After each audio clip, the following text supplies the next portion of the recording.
बिस्मिल्लाहिर्रहमानिर्रहीम। अस्सलाम वालेकुम। कैसे हैं आप सब लोग? उम्मीद करती हूँ खैरियत से होंगे, खुशबाश होंगे। अल्लाह ताला आप सब लोगों को हमेशा हंसता मुस्कुराता रखें, सेहत और तंदुरुस्ती वाली ज़िंदगी अता फ़रमाएँ। आमीन सुम्मा आमीन। आज मैं आपके लिए लेकर आई हूँ गोल गले के बहुत ही खूबसूरत और बहुत ही प्यारे डिज़ाइन। आपको पता है गोल गला तो हमेशा ही फ़ैशन में रहता है, कभी भी इसका फ़ैशन चेंज नहीं होता। लेकिन जैसे जैसे वक्त गुज़र रहा है तो अब इसमें और बहुत सी डिज़ाइनिंग होने लग गई है गोल गले में। तो मुख्तलिफ़ तरह के डिज़ाइन आ गए हैं, तो ये बहुत खूबसूरत डिज़ाइन हैं। तो आप इन्हें गोल गले की खूबसूरती को और ज़्यादा बना सकते हैं मुख्तलिफ़ चीज़ों का इस्तेमाल करके।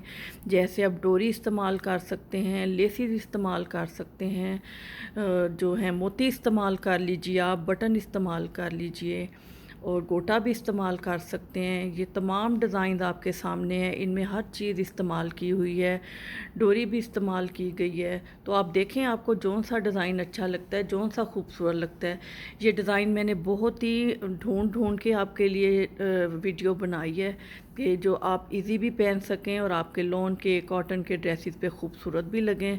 तो आप वीडियो को एंड तक ज़रूर देखिएगा, आपको तमाम डिज़ाइन ही बहुत पसंद आएंगे, बहुत खूबसूरत डिज़ाइंस हैं। तो उम्मीद है आपको मेरी वीडियो पसंद आएगी। अगर आपको मेरी वीडियो पसंद आती है तो मेरे चैनल को ज़रूर सब्सक्राइब कीजिएगा ताकि आप आइंदा भी मेरी अच्छी अच्छी वीडियोस देख सकें। और अगर वीडियो पसंद आती है तो फिर थम्स अप तो बनता ही है, वो भी ज़रूर दीजिएगा। और अपना बहुत सारा ख्याल रखिएगा, खुश रहें, खुशियाँ बांटें, अपना ख्याल रखिएगा बहुत सा। और मुझे अपनी दुआओं में ज़रूर याद रखिएगा। मिलते हैं नेक्स्ट वीडियो में। अल्लाह हाफिज़।